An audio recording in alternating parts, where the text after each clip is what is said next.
Les voy a pedir buenos días, buenas tardes, que pongan en silencio sus micrófonos, por favor, antes de empezar. Estimada y entrañable audiencia, bienvenidos a Simanía Lecturas de Salón, una plataforma organizada por la Asociación de Estudios Judeo-Latinoamericanos, conocida como LAJSA, y a la cual les invito a afiliarse. Mi nombre es Cintia Gabay y soy investigadora y escritora. Trabajo actualmente en la Universidad Humboldt de Berlín y mi investigación está financiada por la Fundación Alemana para la Investigación Científica. Hoy nos reunimos para conversar junto a Cristina Karagiorgio-Bastea en torno a su libro Beyond Intimacy, Radical Proximity and Justice in Free Mexican Poets, publicado en 2023 por McGill-Queen University Press. Nos acompañan en la tarea de su presentación la profesora Verena Dole y el profesor Darrell Lockhart. Simanía, que en hebreo significa señalador de libros, fue ideado para ofrecer un espacio donde debatir en torno a obras publicadas en el área de estudios judeo-latinoamericanos o de interés para nuestra disciplina, ya sean obras recientes o de larga data. Renuevo entonces esta invitación para todos ustedes, que ya es tradición, independientemente de si son ustedes los autores o bien lectores curiosos, si consideran que, por dar solo algunos ejemplos, es la ocasión de leer juntas las traducciones de literatura rusa de Benjamin Abramson, El Principito en Yiddish, traducido por el argentino Shlomo Lerman, o a Sigmund Freud en castellano. LAJSA ofrece este espacio para dialogar en torno a obras de nuestro interés, ya sean obras de ficción, de investigación o de ensayo. Los encuentros de Simanía alientan el debate multilingüe tan característico de las culturas judías. Siendo las lenguas oficiales del LAJSA el castellano, el portugués y el inglés, estamos sin embargo abiertos a la posibilidad de integrar en Simanía otros idiomas. Hagamos de este espacio un lugar ameno, no solo para el debate, sino también para el intercambio de entusiasmos. Aprovecho esta ocasión para anunciar que nuestro próximo encuentro se llevará a cabo después del receso de verano nórdico, el 10 de septiembre, en torno al nuevo volumen Promised Lands North and South, Jewish Canada and Jewish Argentina in Conversation, editado por David Kaufman y David Shiney. Dichos los prólogos, comenzaré presentando a los participantes, pero ante todo les vuelvo a pedir que silencien sus micrófonos, por favor. Cristina Karagiorgio-Bastea es profesora de literatura en castellano en la Universidad de Vanderbilt y autora de 3 monografías: Beyond Intimacy, que presentaremos hoy, Creación y Destrucción del Imperio, Nombrar en Tirano Banderas de Valle Inclán, de 2013, y Arquitectónica de Voces, Federico García Lorca y el poema del Cantejondo, de 2008. Ha escrito numerosos artículos en torno a autores y autoras españolas y latinoamericanas, como el Duque de Rivas, José Zorrilla, Pedro Salinas, Luis Cernuda, Jorge Luis Borges, Miriam Moscona, Gloria Gervitz, Cristina Peri Rossi, Elena Garro y Noni Venegas. Actualmente trabaja en un estudio comparativo sobre modernidad, derechos humanos y nación en España y en Grecia.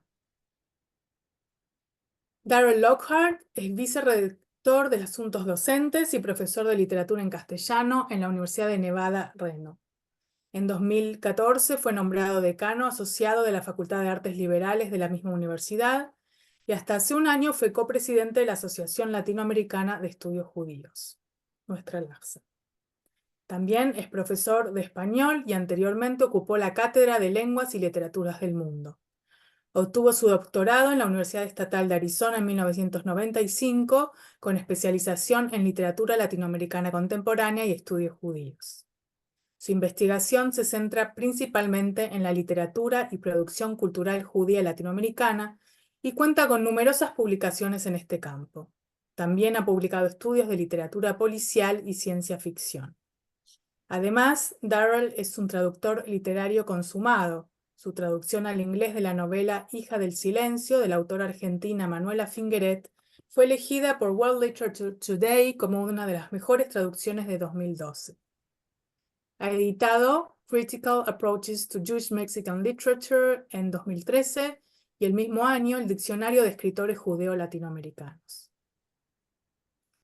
Verena Dole es catedrática de Literaturas y Culturas de España, Portugal y Latinoamérica en la Universidad Alemana Justus Liebig Gießen. Sus campos de investigación abarcan la literatura colonial, la representación de la violencia en la literatura y el cine contemporáneos, la representación de la migración en los siglos XX y XXI y la literatura judeo-latinoamericana de los siglos XX y XXI, con especial enfoque en la literatura judeo-mexicana, de la cual hablaremos hoy. Entre sus publicaciones ha editado el volumen Múltiples Identidades, Literatura Judeo-Latinoamericana de los siglos XX y XXI, en 2012, y Un sueño europeo, Europa como destino anhelado de migración en la creación cultural latinoamericana de 2001 a 2015. Esto fue en el año 2020. Además, en el año 2021 ha traducido al alemán la obra de Ilan Stavans, On Borrowed Words, Palabras Prestadas. Respecto a nuestro encuentro del día de hoy, el libro que nos ocupa, Beyond Intimacy, Radical Proximity and Justice in Three Mexican Poets, presenta la interpretación de 3 poemarios contemporáneos de la literatura mexicana. Estos son Poesía, de 1995, de Abigail Bojorquez, Ancina, de 2015, de Miriam Moscona, y Migraciones, poema 1976-2020, del año 2020, de Gloria Gerbitz. La obra trabaja en lo que denomina la esfera de lo relacional, en particular la proximidad radical y la justicia como tema que surge a partir de las lecturas singulares de cada una de las 3 obras mencionadas. Cristina Karayorgou Bastea ubica en el centro de su ensayo la relación entre literatura y justicia a través de la introspección analítica en la intimidad de la enfermedad en la poesía de Abigail Bojorquez, en el despertar de la lengua ladina tras siglos de injusticia epistémica en el poemario de Miriam Moscona y en el roce doloroso entre el yo poético y la figura de la madre en el poemario de Gerbitz. Voy a dar entonces paso a escuchar a nuestros presentadores de hoy y vamos a empezar con la autora Cristina Karayorgou Bastea. Adelante. Buenas tardes y buenos días. Tardes aquí donde estoy, días en el lugar de la mayoría de ustedes, algunos desmañanados, como el profesor Lockhart y mi amiga Rita Blancarte, que está en Sonora. Muchísimas gracias por estar aquí. Cintia, ante todo, por la profesora Gabay, por haber ideado, organizado, mantenido viva y coleando a Simania, un espacio de encuentro. Muchas gracias a Verena y a Daryl por haberse entregado a la lectura y al comentario de mi libro, y ante todo todos los amigos y las amigas que veo enfrente de mí. Miriam, vi a Miriam ahora. Hola Miriam. Pues en vez de hablar de del contenido del libro, que sería una labor autorreferencial ardua y un poco difícil para decir eso, le voy a medio sacar la vuelta a esto y les voy a contar cómo escribí este libro. Muchas personas entre ustedes conocen este proceso, lo han seguido en conversaciones como paños de lágrima, como fuentes de ideas, fuente de risa y ante todo diálogo. Pero bueno, eso es lo mejor, ¿no?, del libro, cómo se escribió. Me referiré a la historia alrededor del libro. Así que entre 2009 y 2012 me topé con 2 películas y un libro que en aquel entonces no sabía cuán importantes serían para el desarrollo de mis ideas. En este mismo tiempo estaba trabajando sobre lo que creía sería el tema de un nuevo libro, que era Memoria y Poesía. Bueno, la primera película es El secreto de sus ojos, la película de Campanella, argentina, que daba directo con el tema. Ahora, bueno, salía un poco afuera la poesía, pero el asunto aquí es que lo que me encantaba en la película, la cual les prometo he visto más de 20 veces entera y muchas veces en parte, lo que me atraía y que me sigue atrayendo era la narración, que en la narración de Campanella eh, el lenguaje era protagonista. Ahora, ¿qué tipo de lenguaje? La profunda exasperación de los personajes ante el tiempo que pasa y su labor sobre el recordar produjeron en el guión de Campanella y Sacheri diálogos agudos llenos de aristas afectivas que en su vulgaridad entrañable se me hacían poéticas. Escribí un artículo sobre el tema, pero no pude avanzar mucho más en el asunto de la memoria. Después de leer Tiempo pasado, Cultura de la memoria y Giro subjetivo de Beatriz Sarlo, sentí que lo que quería decir sobre el tema ya se había dicho y tanto mejor de lo que yo lo hubiera hecho. Pensé entonces trabajar en su contrario. Dije, hasta las piedras hablan de memoria, yo hablaré del olvido. Empecé con ánimo, pero el tema se me escurría de entre las manos. No podía dar con aquello palpable en el hueco, ¿no? En lo que es etéreo, es algo etéreo como una huella, una pérdida. Mm, en esto vi la otra película que marcó mi libro y que toda la gente que me conoce sabe eso, que es Poesía del coreano Chang Dong-lee. No he podido ver poesía 20 veces entera, aunque lo he intentado. Siempre me apabulla el dolor que comunica esta obra parca, llena de poesía, de memoria, de olvidos y de silencios. La protagonista, Mija Yang, es una mujer vieja a la que dentro de los primeros 20 minutos de la película le suceden dos cosas importantes y una aparentemente inocua.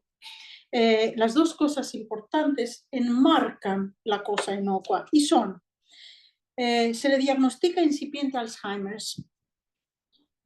y llega a saber que su nieto de 16 años ha violado junto con otros 4 de sus amigos a una chica que se ha suicidado al cabo de 6 meses de abuso. La cosa inocua aparentemente es que en medio de esta tragedia, estas tragedias, Mija Yang se encuentra al centro comunitario de su barrio y se inscribe ¿a qué? A un taller de escritura poética para escribir poesía. Lógico, ¿no? Bueno, a causa de no saber nada sobre cultura coreana y no saber coreano, ni tener idea de cómo trabajar eso de manera medio responsable, y sintiendo que me quedaba a las puertas de la aventura poética de la protagonista, me dejé desesperar durante tiempo por su circunstancia, pero no podía trabajar el olvido de la poesía, el Alzheimer, la tragedia, la justicia que se hace. Entonces, finalmente, por estas mismas fechas, leí un libro absolutamente brillante, el libro de Nancy Youssef, que se titula Romantic Intimacy, y que es un análisis de las implicaciones éticas de la intimidad en el romanticismo inglés, con dos codas, la importancia de la intimidad en el psicoanálisis y en el arte contemporáneo, en las performances de Marina Abramovich.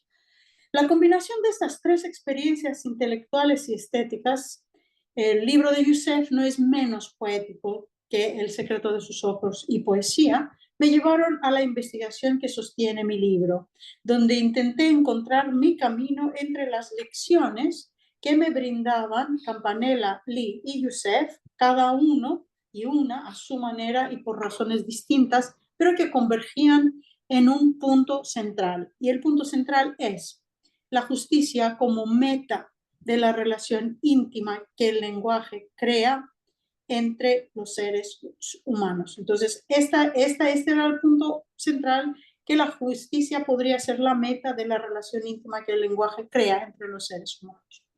Justicia y lenguaje son, de acuerdo con filósofos como Aristóteles y Hobbes, y ahora veo a Carlos Thibault aquí. Hola, Carlos. Las dos instancias que diferencian eidéticamente al ser humano de los demás seres vivientes. Pues, ¿qué tienen en común justicia y palabra? A manera simple diré que nacen a causa y existen a favor o en contra de la relación entre las instancias emblemáticas del tú y del yo. Bueno, lo anterior me llevó a plantear lo siguiente, una hipótesis, ¿no? Si es plausible pensar en A, la lengua como aquel código que aprendemos primero que nada en la intimidad, B, pensar en la intimidad como la primera relación social que establecemos, aquella en que se prueban todas las virtudes y todos los vicios. Y tercero, si es plausible pensar en la poesía como la cara legible de la palabra aprendida entre las instancias de tú y yo, entonces es imposible que no haya una conexión nuclear entre poesía, justicia e intimidad. Esto es lo que busqué en mi libro. Empecé entonces a indagar en el conocimiento sobre estos tópicos y lo que encontré fue que la crítica y la teoría literarias se enfrentan a la relación entre justicia y literatura como tema, con implicaciones ideológicas en la narrativa. Y yo pocas veces trabajo narrativa, así que no iba por ahí. Mientras la prehistoria de mi tema empezaba a dibujarse, surgieron también las conexiones y las vías de entrada de mi discurso en la tradición crítica. Lo bueno era que la relación entre poesía y justicia era campo conceptual casi virgen, y lo malo era que la relación entre poesía y justicia era campo conceptual casi virgen. Por lo tanto, había que reclamar un territorio en el que poner las bases para una retórica y poética de la justicia íntima. Pero esto ya no necesité inventarlo. Los poemarios que estudio en el libro, que son Poesía de Abigail Borges, el poeta sonorense que vivió entre 1935 y 1936 y 1995, Ancina de Miriam Moscona, que se publicó en 2015, y Migraciones de Gloria Gervitz, que se trabajó durante 44 años, me dieron las pistas que necesitaba para una retórica y poética de la justicia íntima o de la intimidad justa. Bueno, todo iba viento en popa, cuando en 2016 pasaron tres cosas. Obtuve un sabático para terminar el manuscrito, empecé a estudiar hebreo y a explorar la historia cultural y cultura sefardí de Salónica, y Gloria Gervitz tuvo la ocurrencia de publicar una nueva versión de Migraciones después de un silencio de más de una década. Bueno, cuando uno tiene un sabático y el sabático empieza, hay mucho tiempo. Y entonces uno dice, bueno, ahora sí voy a hacer todo lo que no he hecho en el tiempo pasado y siempre quise hacer. Y empieza a ir por aquí e ir por allá. A mí lo que más me interesaba en aquel entonces, 2016, era pasar mi año sabático escribiendo en Grecia y aprendiendo hebreo. Bueno, empecé a escribir y a aprender hebreo, empecé a explorar la historia sefardí de Salónica y la verdad es que Migraciones fue desde el principio el punto disonante, digamos, de mi pensamiento. Porque en esta obra la palabra que surge de la relación con la madre es íntima, es poética, pero es esencialmente violenta, claustrofóbica, desigual y asfixiante. Si bien no daba con el malabar o el sofisma interpretativo para cambiar esta visión, estaba ya resignada a aceptar y a trabajar sobre qué pasa cuando la intimidad poética, la más radical, no canta al unísono con la justicia. Renegué cuando supe que la maestra Gerbitz había publicado una versión nueva del larguísimo poema, y renegué y maldije más cuando leí la versión, porque la poeta, porque no me gustó lo que había añadido. He ahí el problema.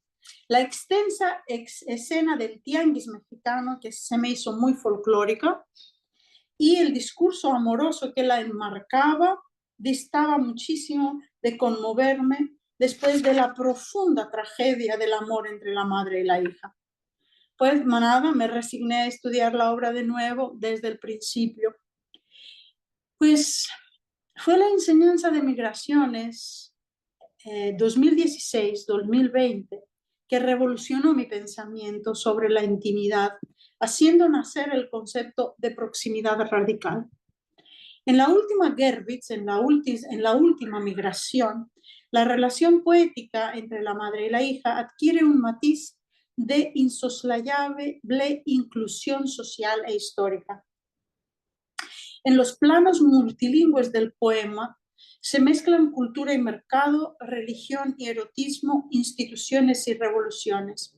Se trata aquí de una sociabilidad cifrada en las aguas fuertes y cambiantes de la intimidad, aprendida en la relación con la madre, pero que va en contra de la misma. En su lugar, Gerbitz, a partir de 2016, estipula una nueva condición para la cartografía de la intimidad en la historia lírica que escribe: la proximidad radical construida con los desechos de la intimidad materno-filial, desandada por los personajes de Gerbitz. La proximidad radical, llegué más o menos a esta configuración conceptual, es la relación entre el tú y el yo líricos entendidos como una entidad responsable en la trama de historias concretas, una entidad en la que los límites del tú y del yo se encuentran en movilidad continua, son asunto de cambios y negociaciones constantes, donde lo íntimo y lo éxtimo se juntan. En este momento, ya decía, 2016, mucho tiempo, sabático y tal, empecé a oír música y a oír música difícil, ¿no? O sea, intelectual. Y me llegué al dodecáfono y oí mucho Schoenberg, me hacía muy difícil, pero y empecé a leer sobre esta música. Y ahí fue otra cosa que aprendí. Schoenberg, al escribir sobre la música que compone, implica que la semántica de su música no viene de una armonía preconcebida, aquí Elvira nos puede ayudar bastante con la música, sino que viene de cómo cada una de las notas se relaciona con la siguiente. Entonces, aquí hay una relación de equidad. O sea, si aceptamos que la justicia no existe sin equidad, y si la relación entre una madre y una hija, la relación materno-filial, implica demasiadas asimetrías de poder al principio, era la idea de Schoenberg de ver cada nota, el tú y el yo, y la relación entre ellos y ellas, como una semántica que se da por interrelación absoluta, ¿no? Lo que me enseñaron, todo lo que les he contado, me llevó a cambiar mi lectura de Abigail Borges, la cual se transformó, y fui capaz así de ver cómo su llamado, el llamado de poesía, que es un poemario que habla de las víctimas de la pandemia de SIDA, se transforma en poesía política e ideológica insobornables, prolongando, profundizando y dando una nueva dimensión al legado que César Vallejo, Pablo Neruda y García Lorca han dejado a la tradición poética hispana. Fui capaz de ver más allá de la revitalización del judaísmo en la poesía de Miriam Moscona que había visto al principio. Entendí que las voces de Alsina le piden cuentas al presente siguiendo los ecos de debates que se arraigan en el pasado. Los hablantes sefardíes de Miriam no excavan los restos arqueológicos de su historia, los sienten, los oyen con el desparpajo de usuarios y usuarias en su trajín cotidiano con la palabra, de manera casual, en diálogo vivo. Miriam presta oído a la oralidad y prolonga sus ecos. Manifiesta la palabra poética a la vez como intimidad y acto histórico. Alsina me descubrió la filigrana de la ley en la continuidad de los debates sobre el lenguaje, el judaísmo, que la poesía toma de relevo de la historia. Estaba en este momento cuando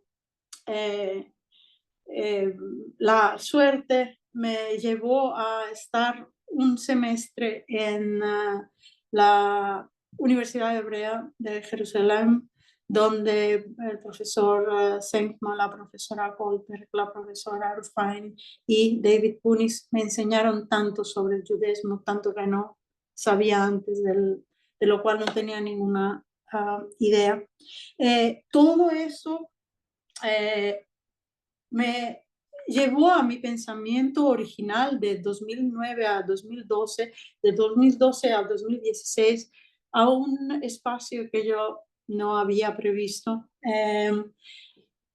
y que fue lo que quedó en el libro.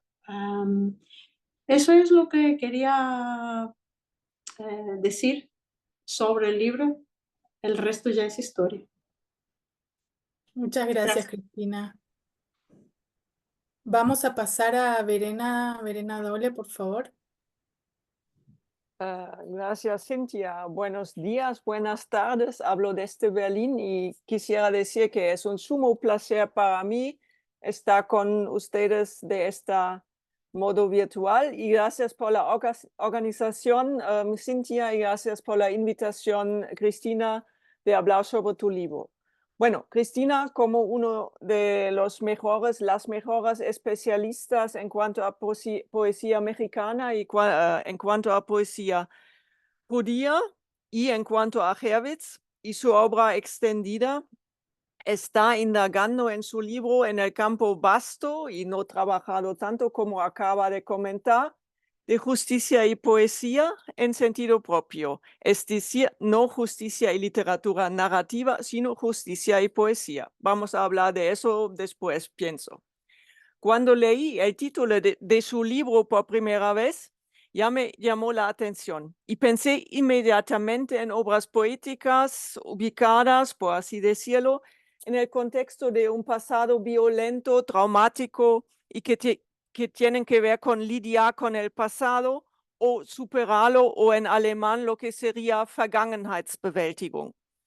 A menudo en tiempos de postconflicto, de postdictadura y en tiempos de una instalación de comisiones de verdad y que tratan de reconstruir lo ocurrido y establecer la verdad de los acontecimientos. A menudo esto se lleva a cabo dentro del marco de una justicia transicional que tiene como objetivo identificar y condenar a los culpables responsables de crímenes de lesa humanidad y al mismo tiempo establecer las bases para una reconciliación entre bandos opuestos y una convivencia pacífica en el futuro en la sociedad en su totalidad. Y eso no solo no en el marco de ideas de justicia retributiva, punitiva, la ley taliones, sino en una de justicia restaurativa. En este contexto, las comisiones de verdad, por ejemplo, en Colombia, a menudo destacan la deshumanización flagrante, la satanización del contrincante, la no aceptación del otro y la dicotomía entre víctimas y victimarios o patrones dicotómicos establecidos de cómo concebir al otro, que a menudo implica, como ya mencioné, su no aceptación fundamental y eso a menudo acompañados de emociones negativas como el odio, la rabia, el desprecio, el deseo de venganza. Las obras poéticas que recordé en este momento y en este contexto político-social son, por ejemplo, el poemario Convocaciones, Desolaciones e Invocaciones de la poeta mexicana Ashkenazi Ethel Krause de 2015 y su poema sobre Ayotzinapa, la masacre de 43 estudiantes en 2014, o el poema INRI de Raúl Zurita de 2004. INRI, como saben probablemente, tiene como referencia la confesión explícita de un militar chileno de la práctica de los vuelos de muerte y se dedica, el poemario, así mi interpretación, a restituir la dignidad a las víctimas arrojadas al mar como dice Zurita, sorprendentes carnadas que llueven del cielo, carnadas para peces. Es decir, sin valoración al ser humano, sin valoración a su dignidad, y lleva a cabo un proceso de duelo lleno de emociones positivas como dolor, amor, para los familiares y los lectores, es decir, contra toda actitud de deshumanización.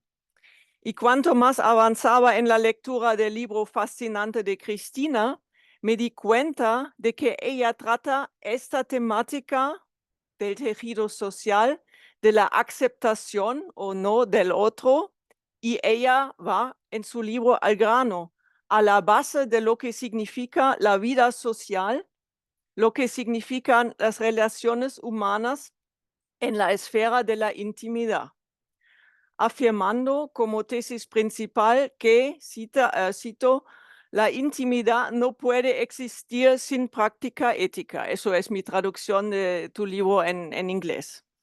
Entonces, Cristina indaga en su libro cómo se matizan relaciones interhumanas íntimas como labor, digamos, laboratoria para la virtud social, y en esas obras de los poetas mexicanos. Enfoque que me parece sumamente original porque vincula lo íntimo de la poesía con cuestiones de la sociedad mexicana, de nuestras sociedades occidentales, afectadas y amenazadas por tendencias de deshumanización y falta de reconocimiento al otro. Y con eso quisiera terminar mi breve comentario acerca del libro de Cristina. Gracias. Gracias, Verena. Darrell, es tu turno. Bien. Gracias y buen día. Para mí son las 8 de la mañana, 8:30 de la mañana acá en Nevada. Es un placer realmente para mí estar acá con todos ustedes para participar en la presentación de este libro, que en realidad ya tengo una historia con el manuscrito, porque hace un par de años me llegó la solicitud de la editorial universitaria de McGill, Queens, en Canadá, de evaluar un manuscrito sobre la poesía mexicana. Al principio me extrañó, ya que la poesía no es un género literario con que trabajo a profundidad, y sin embargo, al examinar el manuscrito más detalladamente me di cuenta de que se trataba de dos temas o campos que sí me interesan mucho, o sea, la literatura gay o LGBTQ y la literatura judía de Latinoamérica. Además, me fascinó que a alguien le haya ocurrido de alguna manera compaginar estos dos campos literarios, porque es una relación o proximidad radical que siempre me ha parecido lógico investigar. En fin, acepté revisar el manuscrito y fue un verdadero deleite descubrir las múltiples conexiones que el manuscrito ofrecía en términos de temas, conceptos y contextos que en conjunto iban revelando la capacidad de la poesía de indagar en la noción de la justicia desde distintas perspectivas sociales, artísticas e históricas, desde la intimidad de la poesía. El eje principal de Beyond Intimacy, Radical Proximity and Justice in Three Mexican Poets es que estos tres poetas, Abigail Borges, Miriam Moscone y Gloria Gervitz, crean una plataforma para la justicia a través de su praxis poética que se logra por medio de distintas instancias de proximidad radical en sus respectivos poemarios. La proximidad radical entendida como la relación binaria entre uno mismo y el otro o la otra edad, entre lo íntimo y lo exterior que se combinan en la sociabilidad de lo colectivo para crear discursos líricos que representan, cuestionan y ponen en tela de juicio el concepto de la justicia. La justicia, como bien sabemos, es un concepto íntegro de la cultura judía. La búsqueda de la justicia rige de manera significativa el modo de vivir, de ser y de estar en el mundo dentro del judaísmo. Justicia, justicia, perseguirás, leemos en Deuteronomio. Sin embargo, el concepto de la justicia, claro está, es universal. Y de allí uno de los aspectos de más valor de este libro, desde mi perspectiva, es su universalidad. En nuestro campo de los estudios judeo-latinoamericanos y más específicamente el estudio de la literatura judeo-latinoamericana, creo que solemos encasillar a los autores, de enfocar demasiado en la identidad judía y de allí reducir la contribución de autores judíos a literaturas nacionales y globales. En el presente estudio, entonces, tres poetas, tres individuos, un hombre gay, dos mujeres judías de distintas tradiciones, aportan sus experiencias y siguen diferentes caminos hacia un mismo destino, la justicia. En poesía, Borges persigue la justicia social para los que sufrieron y murieron a causa de la discriminación, la ignorancia, el odio y la inacción durante la pandemia del SIDA. Moscona en Ancina examina la justicia a través de la lengua del judeo español y sus ancestros. Un leitmotiv en la obra de Moscona es el exilio, la experiencia histórica de vivir en la diáspora de los sefaradim. En Ancina se expone la dicotomía entre el aquí, o sea, el presente, el país actual, y el allá, el pasado, la patria antigua, o sea, la proximidad radical entre esos dos tiempos y espacios. Y Gervitz se enfoca en la relación madre-hija y por extensión en múltiples relaciones femeninas que afectan a las mujeres en su vivir diario. Migraciones es una obra que consta en constante desarrollo, compuesta por distintos poemarios que se escribieron a lo largo de los años y que se unen en Migraciones como un mismo texto. Es impresionante la cantidad y la diversidad de fuentes teóricas, filosóficas y poéticas que maneja la profesora Karayor Yubastea en la introducción, que establece el marco teórico y la aproximación al estudio de los poetas que sigue.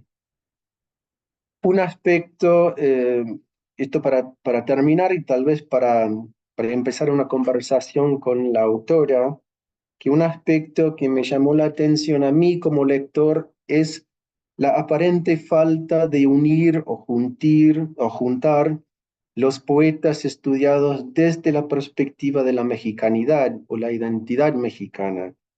O sea, ¿es la identidad mexicana un lugar común que insta a estos tres poetas a buscar la justicia desde la mexicanidad? Buscó fuera de México a poetas que también buscan justicia a través de su poesía. O sea, mi pregunta sería, ¿por qué justamente poetas mexicanos? O sea, puede ser una respuesta muy simple eh, o algo más complicado, algo, qué sé yo, es una pregunta que me quedó, ¿no? Y bueno, con eso termino mis pequeños comentarios sobre el libro y espero que podamos dialogar entre nosotros y entre el público un poco más sobre este libro fascinante de Cristina. Muchas gracias, Darrell. Cristina, te voy a dar la palabra primero por si quieres o contestar esta última pregunta o comentar algunos de los dichos de Darrell de Verena. Y luego, Bueno, a continuación, daremos lugar al público. Bueno, para empezar, muchísimas gracias por las lecturas. Creo que lo que platicó, aquello de lo que habló Verena, un poco contesta lo que preguntó Darrell, ¿qué otros poetas podría haber? ¿No?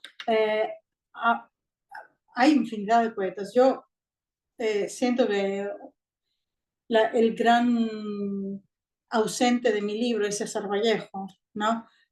Porque si hay un poeta cuya existencia poética, digamos, se invierte precisamente en esto, en la relación de la palabra poética con la justicia, es Vallejo. Pero yo no... Ahora, y esto me va a llevar un poco a contestar por qué los poetas y las poetas mexicanas. Bueno, porque me gustan. Esta es la mera verdad.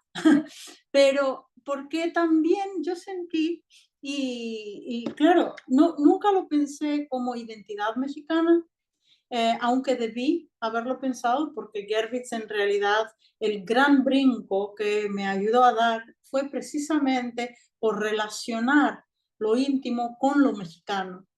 La relación íntima con la madre empezó a tener una visión, empezó a integrarse, a dejar de ser tan claustrofóbica cuando se volvió histórica, ¿no?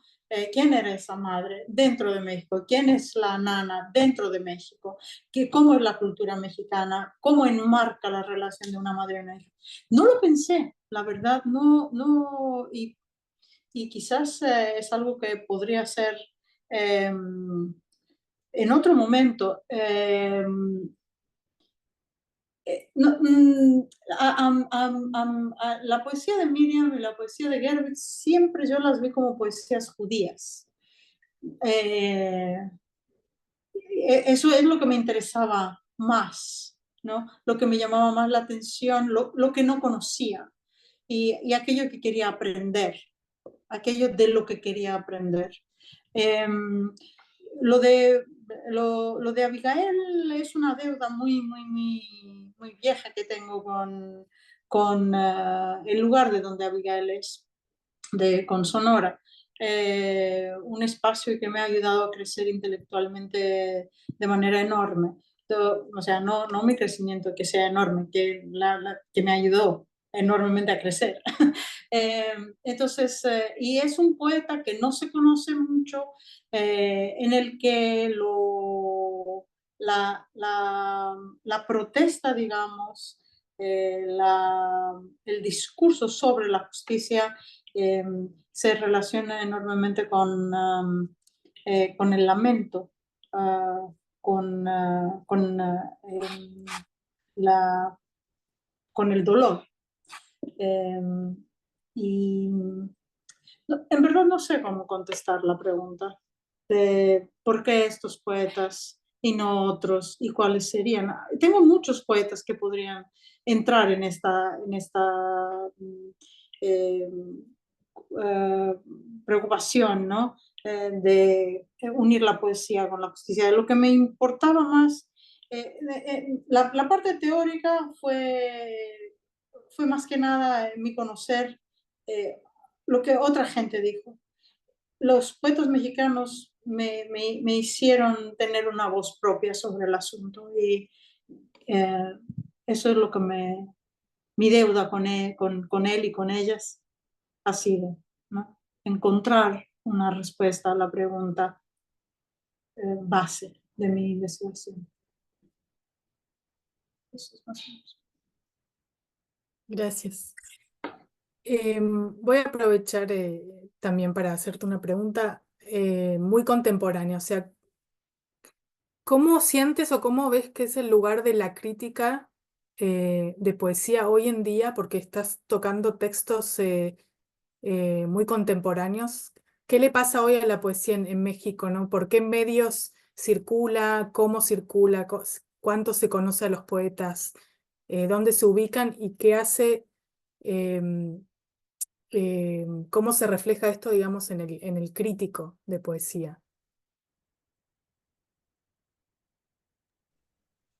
Eh, yo creo que si Miriam está por aquí, Miriam nos podría ayudar a contestar esa pregunta, que conoce el mundo mexicano de poesía mucho mejor que yo porque lo conoce desde adentro. Ahora, yo debo decir que tengo la impresión por bibliográfica, ¿no? Que la poesía se lee en México, que se lee críticamente, que no está y se escribe poesía en México, no está en la crisis que pensamos en nuestras aulas en los Estados Unidos, ¿no? Que nuestros estudiantes, nuestras estudiantes no quieren leer poesía, están haciendo poesía, ¿qué? ¿Con qué se come eso? Eh, yo pienso que, y en especial porque México está en un momento de crisis social, de violencia, la poesía es un espacio de florecimiento, ¿no? Las voces personales, los acentos personales. Mis amigos, mis amigas mexicanas, ¿tienen algo que aportar sobre eso? Bueno, perdón que no. Hola Miriam. Adelante. Hola, hola, hola a ti, hola a todos. Perdón que no tengo el video, pero estoy recién aterrizada de un viaje interoceánico y estoy impresentable. Eh, bueno, antes que nada, Cristina, felicidades. Me consta los años y la atención que invertiste en todo esto. Eh, y pues digo, esa pregunta da para un Zoom en sí mismo, pero en dos brochazos, lo que puedo decir es que en México se dice que levantas una piedra y aparecen 10 poetas. Sí se escribe mucha poesía en México, sin embargo, su circuito de publicación, de distribución, está cada vez más castigado. Hasta físicamente uno entra a una librería y el lugar a donde se asignan los libros de poesía casi te da una tortícolis para llegar a ellos. Siempre me acuerdo en una vieja librería Gandhi, que es una librería importante en México, lo tenían en el entrepiso, entre el primer piso y el segundo. Era casi imposible ponerse a ver qué había allí. En fin, eh, sin embargo, la poesía eh, tiene representantes que considero importantes, importantísimos, pero está lleno de paradojas. Por ejemplo, Gloria Hervitz nunca tuvo un premio en México, ni una beca, que en ese entonces antes, había muchos estímulos para la creación que tristemente se han perdido. Bueno, durante todos esos años, Gloria no los tuvo y ahora que ha desaparecido, eh, he notado un interés en su poesía, en su trabajo, que no lo tuvo tanto en México en vida. Tuvo Gloria un momento de gloria en sus últimos años, pero considero que más hacia afuera de este país que aquí adentro.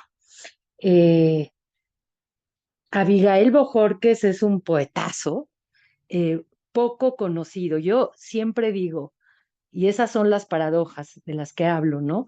Que si hubiese un eh, narrador con la misma potencia literaria, sería mucho más conocido tanto en México como fuera de México. No sé en las nuevas generaciones hablo de México, porque ya en el extranjero yo creo que solo Cristina lo trabaja, ¿no? No, bueno, no sé, estoy exagerando, pero para darme a entender. Eh, sí, pasa mucho eso. La poesía existe a borbotones y también se le ignora a borbotones. No sé si de alguna manera responde. Gracias, Miriam. Sí. Cristina, ¿querés agregar algo o responder a alguno de los otros comentarios? No, quería decirte algo a ti, Cintia, personalmente, pero otra cosa que me dio mucho problema fue un artículo que escribiste sobre Miriam, que casi dijiste todo lo que yo quería decir sobre la poesía de Miriam. Mis disculpas. No, bueno. Bueno, te habría ahorrado trabajo al menos, espero. No, me diste más trabajo, en verdad, porque tuve que encontrar algo a decir. Bueno, está bien que haya diálogo. Vamos a abrir el espacio para las preguntas del público, si pueden espontáneamente abrir el micrófono y hablar, preguntar o comentar.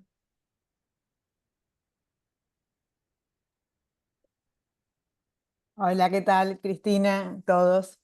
A mí me gustaría, si Cristina quiere, pero después de que se hagan todas las discusiones, saber cuál es su poema, el poema que más la más movilizó de todos esos, los que estudió y por qué, con cuál poema siente una conexión especial, si hay alguno en particular. Y Pero podés leerlo, Cristina, si querés. Pues sí, hay un poema que es de Borges y que estuvo en la base cuando empecé a pensar en el...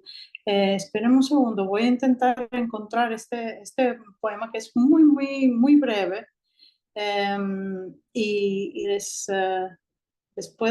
se lo puedo leer.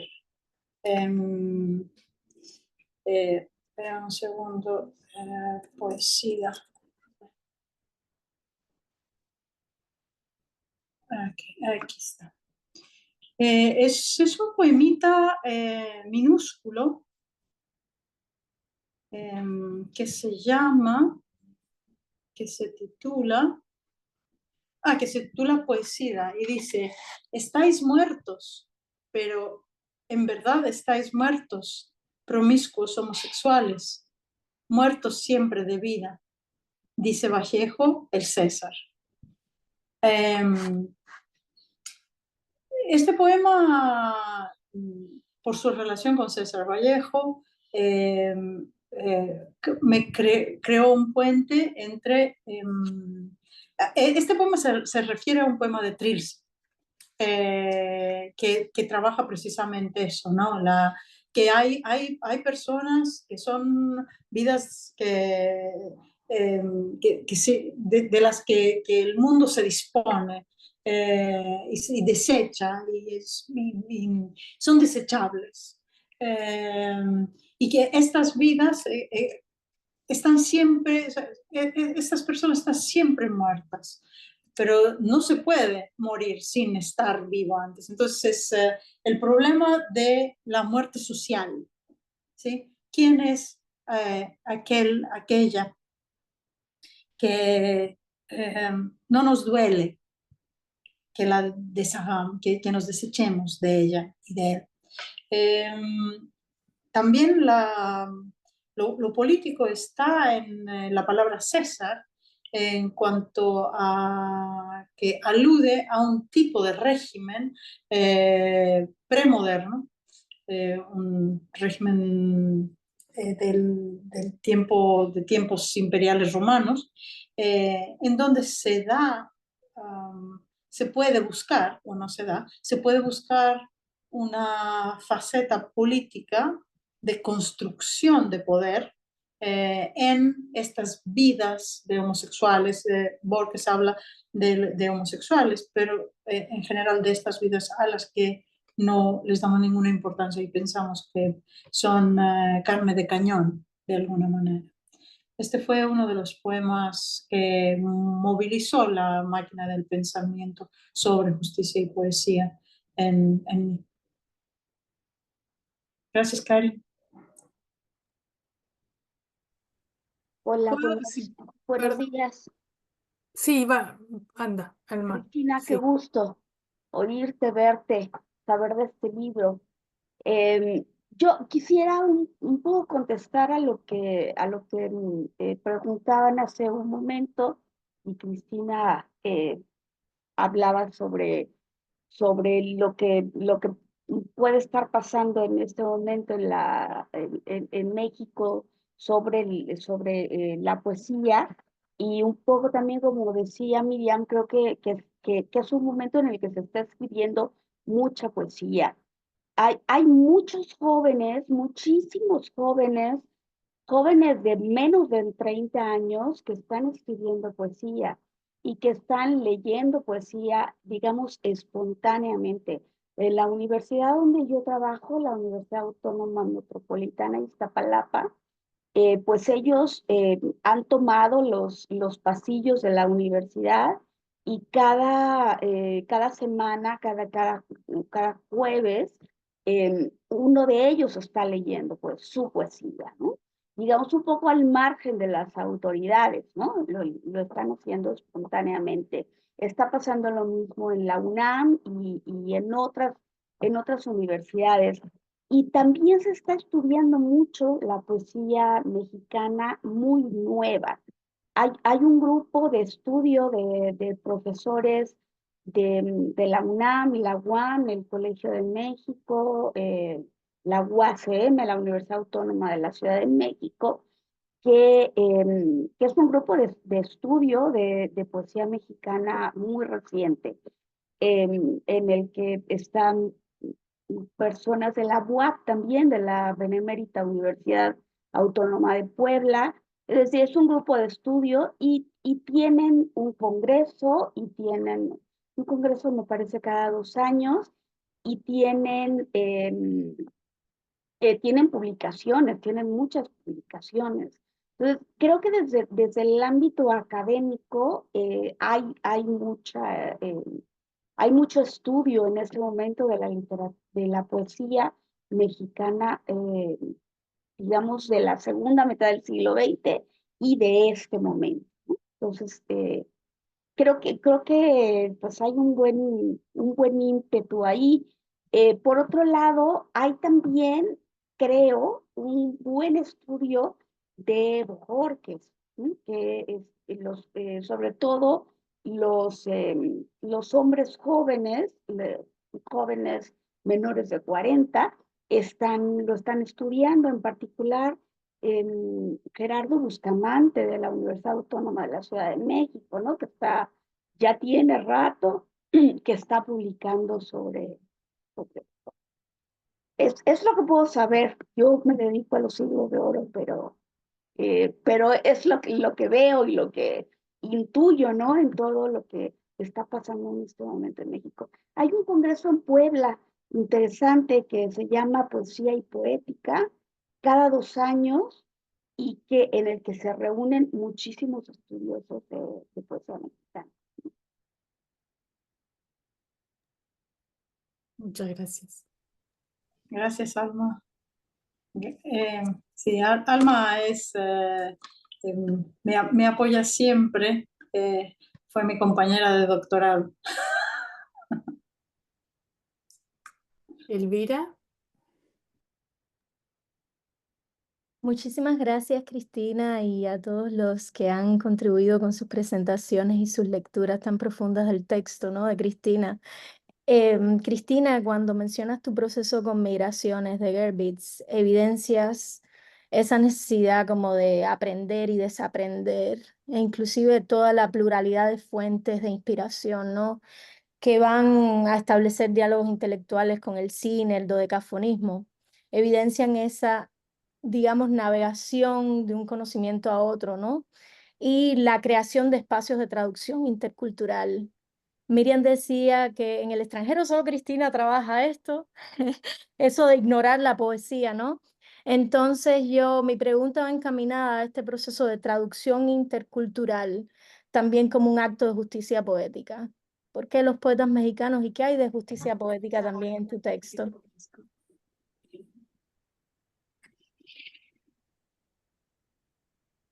Bueno, muchas gracias, Elvira. Qué gusto verte. Em, bueno, yo siento que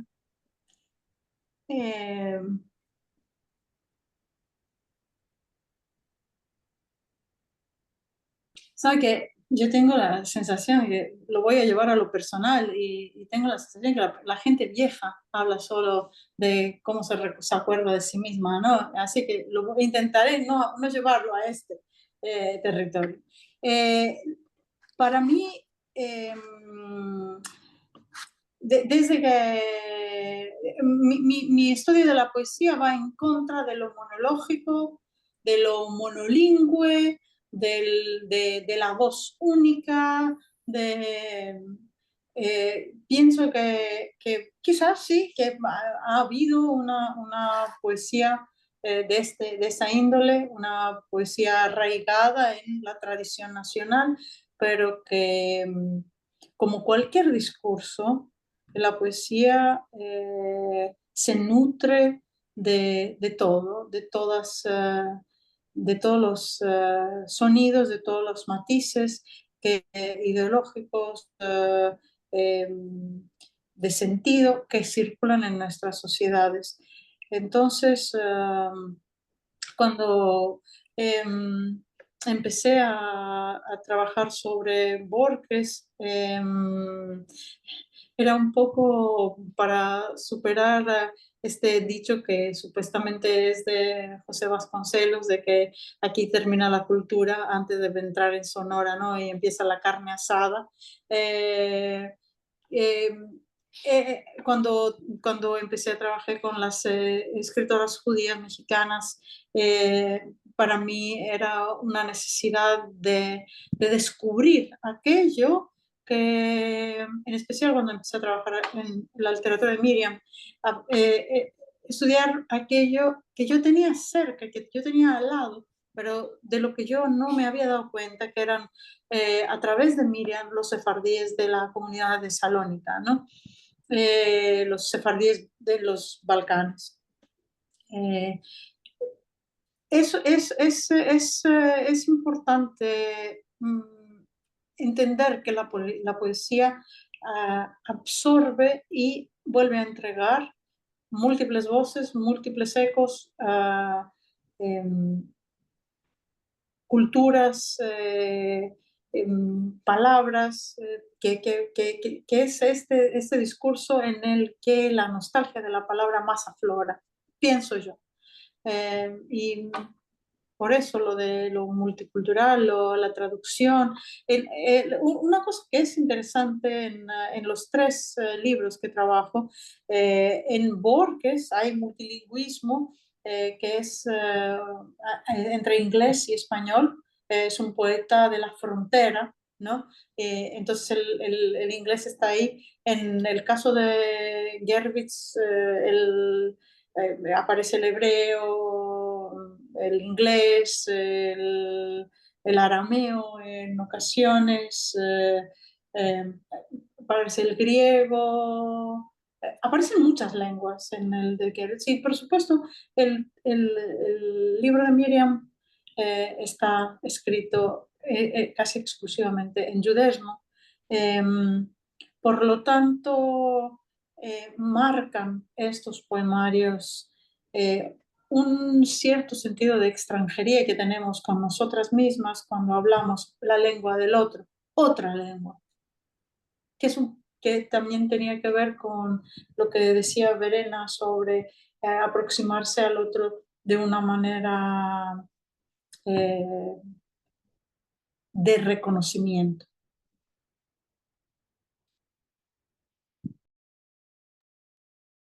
Y sería también otra forma de justicia poética, ¿no? Incorporar el multilingüismo de estos modos.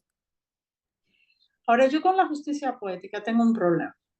Y yo no me había dado cuenta de que eso existía. Lo encontró eh, un crítico literario de literatura inglesa, que decía, y lo prueba muy bien, que la justicia poética es una justicia muy problemática, porque es una justicia que supone que lo correcto lo sabemos, y lo correcto y lo falso, lo malo, lo que degrada, tiene una natural casi retribución.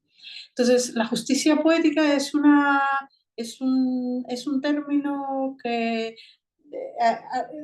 del que yo aprendo mucho en mi investigación, pero que yo no uso en realidad.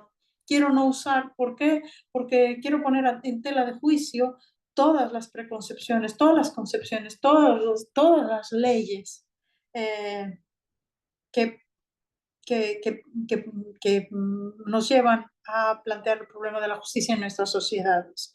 No hay, uh, no hay una ley que verdaderamente todos sepamos que es correcta, y que siempre el que la sigue va a salir ganando, y el que la transgrede se va a condenar. Eso. Pero eso, perdón, ¿no? Me interesa porque también trabajé el tema de la justicia poética. Eso es si uno piensa en la justicia como desde la ley, ¿no? Pero podemos hablar de justicia desde diversos puntos de vista, desde lo filosófico, desde la religión también, desde lo místico. em, em, en mi caso trabajé estas cuestiones relacionadas a la escritura de mujeres en la Guerra Civil Española, y cómo las injusticias que sufrieron o el sufrimiento bélico se terminó resolviendo de alguna forma mediante la escritura. O sea, quiero decir, hay muchas formas de pensar la justicia poética, y una lástima sería, eh, digamos, cancelar el concepto directamente. Tienes toda la razón. Cuando yo me refería a justicia poética, me refería por ejemplo, que alguien, un niño come todas las golosinas y al otro día le duele la panza. Justicia poética. En este sentido, ¿no? De un resultado, esta idea de que en el pecado uno lleva la penitencia. Solo en este sentido yo hablé de justicia poética, que no trabajo. Pero en lo que dijiste, sí, estoy absolutamente de acuerdo. Vale, es un concepto cristiano tal vez, Pues pero podemos superarlo ¿no? Desde sí, la sí. crítica. Denise también quiere comentar. Bien, y felicidades, Cristina. Yo justamente iba a decir que una de las frases que se me viene a la mente con este tema de justicia poética fue la traducción que en mi mente hice de una frase que mencionabas en la página 12, the capacity of the self to articulate the right word. Yo pensé la palabra correcta, ¿no? Y que el ímpetus todavía sigue siendo que tenemos esta obligación, o el yo, por no decir el yo lírico, tiene esta obligación de articular la palabra correcta. Entonces, ¿cómo entendemos eso en una sociedad que se presta a la censura, que se presta al cancel culture, que se presta a varias interpretaciones de lo que significa lo correcto, ¿no?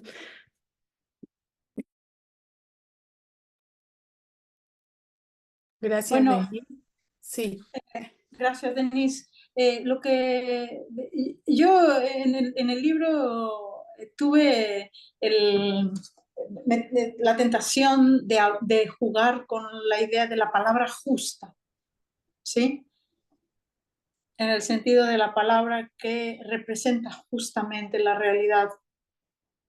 Eso es un tema es un tema grande, ¿no? La poesía como la palabra correcta, ¿no? La palabra que da en el clavo. Por otra parte, la corrección, ¿no? La palabra correcta, la corrección política, la imposibilidad de tocar palabras, de decir palabras,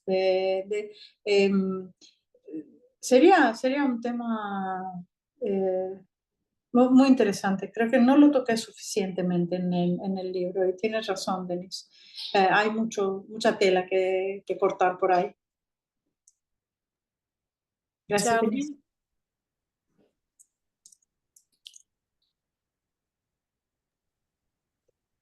Hola a todos, un gusto Hola. estar aquí con ustedes, un gusto verte, Cristina, escucharte y felicidades. Gracias. Durante toda esta conversación he estado intentando formular una pregunta, no sé si me va a salir bien, pero lo que me fascina de tu libro, de esta conversación, es tu manera en estos poetas, ubicar la justicia en la intimidad, en vez de una justicia que se logra a través de una movilización pública, o sea, una poesía más ideológica, una poesía quizá eh, con compromiso ideológico más abierto, y que tiene fin de movilizar a una gente, a una población hacia la justicia. Y pienso en algunos poetas que trabajo yo, como Ferreira Goulart, por ejemplo, poeta brasileño, y también unos otros, Miguel Piñero, hasta me viene a la mente Elizabeth Acevedo, poeta dominicano-americana que está escribiendo hoy en día, que es más poesía de tipo spoken word, donde el yo, de alguna forma, a través o a lo largo del poema, se convierte en un yo colectivo, en un yo que trasciende sus fronteras y convierte en un ser más amplio, colectivo, público. Y nada, quería escuchar si, no sé, si tienes algunas reflexiones sobre el valor de esa justicia que se busca en la intimidad, en vez de una justicia que se busca en lo público, en la organización masiva de una gente pública. Perdóname, es una pregunta larga y estás un poco retorcida, pero no, muchas gracias. Gracias, Charlie, qué gusto verte. Pues este era el gran problema del libro, ¿no? Cómo no hacer de la poesía un discurso que resolvía el tema de justicia a través de una palabra contestataria, a través de reivindicación. Este es el problema del que yo hablaba, y que la crítica literaria ve la justicia en la literatura como tema. ¿Sí? Hay libros, hay narraciones, hay novelas, hay cuentos que hablan de la justicia, que pugnan por la justicia, que exponen lo injusto, que reivindican la paridad, la equidad. Eso es lo que no quería. No, yo quería hacer que el libro, hacer ver que la relación de la poesía con la justicia solo puede pasar por la intimidad, ya que la poesía en la mayoría de las veces no tiene espacio, no tiene caracteres, no tiene argumento, ¿no? Entonces, si reivindica un valor justo, puede ser una oda a la justicia, ¿no? Pero ¿cómo hacemos? ¿Cómo podemos encontrar aquella cosa que la poesía ofrece como puente? Encontré mucho, me alentó muchísimo un libro de Elaine Scarry sobre la belleza y la justicia, ¿sí? Cómo la belleza propaga la justicia. Tú, Charlie, conoces muy bien este libro, ¿de qué te estoy hablando? Eso me ayudó mucho a pensar, a abstraerme de lo temático y a ver la poesía como aquella manera de hablar que propagaba virtudes, no virtudes así como virtudes cristianas, ¿no? Virtudes como filosóficamente, como si la poesía, si la justicia es la virtud de las virtudes, eso dice la filosofía clásica, ¿no? Y la poesía es la quinta esencia de la palabra, ¿no? Del yo, la palabra social, Entonces, ¿cómo se juntan? Bueno, encontré 3 maneras diferentes, ¿no? De hacer eso. La que más me gustó, la que más disfruté de todas esas maneras, fue la manera de Miriam, la verdad. O sea, Borges me dolió muchísimo y Gerwitz me dio muchísimos problemas. La que sí me acarició el alma fue Miriam con Ancina. ¿Por qué? Porque tomaba el pasado y lo hacía revivir.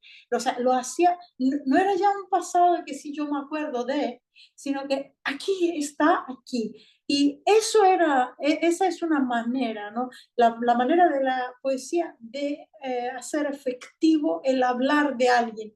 Y el hablar de alguien es siempre social. Nunca nadie habla en el vacío. Nunca nadie habla sin ecos.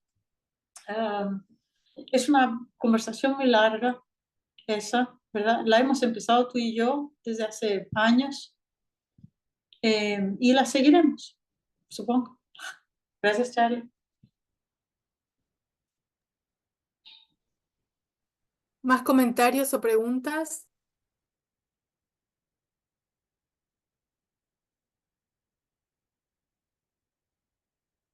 Sí, Darrell o Verena. me gustaría, si puedo. Sí, adelante.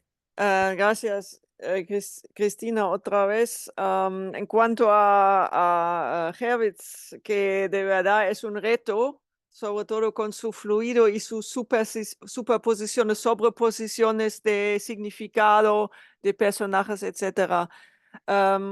Bueno, mencionaste la relación entre hija y madre, y me gustaría aprovechar la ocasión para hacer la pregunta: ¿qué tal y cómo trabajaste o cómo ves la sobreposición entre madre y abuela? Este juego constante,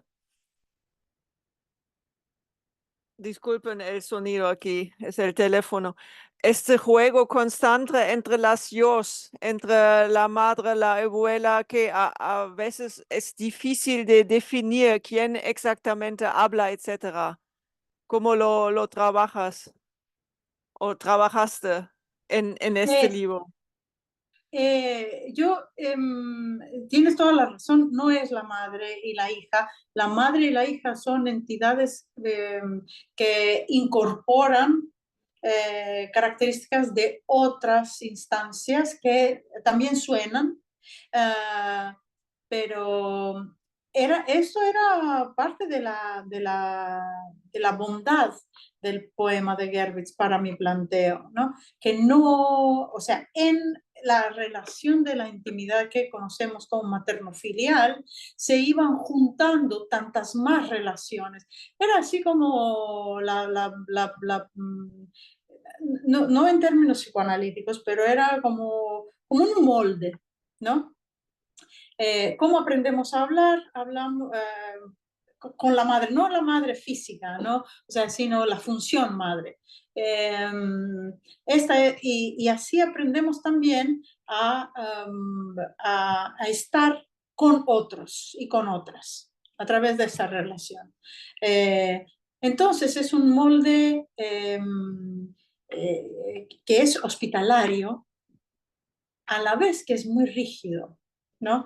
En este molde entran, o sea, ponemos otras que encontramos en nuestras vidas y con las que creamos relaciones íntimas. Ahora, precisamente porque el molde es hospitalario, pero a la vez es rígido, se crean las posibilidades de cambio que son luchas de justicia. Con la abuela, la relación con la abuela judía,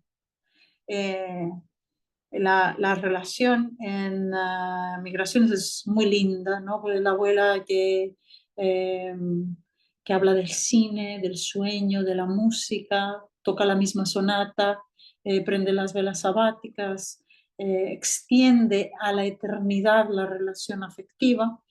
Y entonces, eso es bueno, porque al poner también este elemento, hacer que quepa este elemento dentro del molde materno-filial, el molde materno-filial cambia y empieza a haber demasiados ecos, y los ecos cambian, transforman, hacen menos rígido el duplo madre-hija. Es precisamente en este trabajo de superposiciones de voces que se logra lo que tú estabas también diciendo, Charlie, lo comunitario, ¿no? De repente la relación materno-filial empieza a enriquecerse a través de otras voces. La voz de la nana, por ejemplo, es otra voz que crea, que viene con asuntos de clase, con asuntos de raza, con asuntos de lenguaje, ¿no? Porque la nana, dice Gerbitz, dice el yo lírico, mi nana no hablaba mucho español. De ahí, de lo íntimo con la maternidad, es la fuerza de los discursos con toda su memoria, con todos sus acentos, se crea lo comunitario, lo histórico, lo que Daryl decía, lo mexicano, ¿no? Por ejemplo, ahí surge en la superposición de todos esos tonos, matices, ecos, que son socioculturales, profundamente socioculturales. Yo tengo tal vez un comentario, una pregunta última que mencionaste, Cristina, que hace falta o que está ausente, por ejemplo, Vallejo en el libro, pero yo creo que no, yo creo que Vallejo está muy presente y lo haces muy presente en el libro, ¿no? Y que tus estudios siempre relacionan la poesía de estos tres poetas específicos con un campo muy amplio de poesía de Latinoamérica, con Vallejo, con Neruda, con Pellicer, con muchos poetas, ¿no? Y además de poetas más globales, Baudelaire, con la poesía clásica griega. Entonces, yo creo que haces muy bien en insertar o incorporar a estos tres poetas estudiados dentro de una tradición poética muy grande, enorme, ¿no? Como parte de una poesía universal, ¿no? Que me parece un aspecto muy interesante del libro, ¿no? Estaba pensando en otra poeta mexicana que no sé si cuando empezaste a investigar este tema, si consideraste a la poesía de Esther Seligson, por ejemplo, ¿no? Bueno. Como una posibilidad, ¿no? Y cómo dialoga la poesía de Esther con estos poetas mexicanos también, ¿no? Bueno, Esther Seligson. No sé, está aquí la profesora Goldberg y el profesor Seckman. Sí, bueno, Esther Seligson es una deuda, Esther Seligson. La literatura de Esther Seligson lo estaba platicando con mi amiga, mi colega Kathy Trade hace poco. Un libro que creo que muy pronto voy a estar trabajando. Hola, Kathy. Que es Sed de Mar, que es un monólogo, son las cartas que le escribe Penélope a Ulises cuando él regresa, bueno, son las cartas que él encuentra porque él le dice, ahí nos vemos, yo te esperé, pero ya no te espero. Esther Seligson es otra gran poeta judío-mexicana, no solo poeta, ¿no? También narradora, que podría ser trabajada en especial porque ella otra que toma moldes, ¿no? Moldes, voces clásicas, ¿no? Y les da salidas diferentes, o sea, que les da, encuentra en las cuerdas vocales de la tradición clásica de ciertos personajes, el espacio para hacer anidar preocupaciones de hoy, preocupaciones que tienen que ver con la justicia. Pero Esther Seligson a mí se me hace una escritora tan difícil que me sobrecoge su dificultad. O sea, creo que voy a trabajar a Esther Seligson pronto, pero voy a trabajar a Esther Seligson cuando sea grande. Sí, estoy de acuerdo. La literatura de Esther Seligson es una literatura muy densa, ¿no? Muy, Claro. sí, sí. Sí, sí, pero estoy de acuerdo. No, sí, es proyecto. Muy bien, gracias. Es una literatura densa, salvo los últimos poemarios de Esther, y son una poesía totalmente depurada y no densa, o sea, densa en espesor poético, no densa en dificultad de lectura, pero donde cada palabra aparece con un peso enorme de significación, donde uno un poco tiene que detenerse en cada palabra y hasta incluyendo las preposiciones y las conjunciones, ¿no? Pero no tiene la complicación sintáctica e ideológica de textos anteriores de ella, ¿no? Muchísimas gracias, me da esperanzas, profesora Goldberg. Siempre hay esperanzas, siempre hay textos para leer. Sí, sí. Gracias. Es una buena frase para cerrar nuestro encuentro, a menos por supuesto que haya algún comentario más. Siempre quedan textos para leer, así que seguiremos con Simañá. Están todos invitados a proponer lecturas. Les agradezco mucho, ante todo a Cristina, a Darrell y a Verena por su participación, por su tiempo y a nuestro público. Nos vemos el 10 de septiembre. Que pasen lindo verano y buen invierno. Gracias, gracias a todas. Gracias, gracias, hasta luego. Hasta luego, muchas gracias. Gracias a todos. Felicidades, Gracias. Cristina. Maravillas de Adiós. Florida, Gracias. maravillas.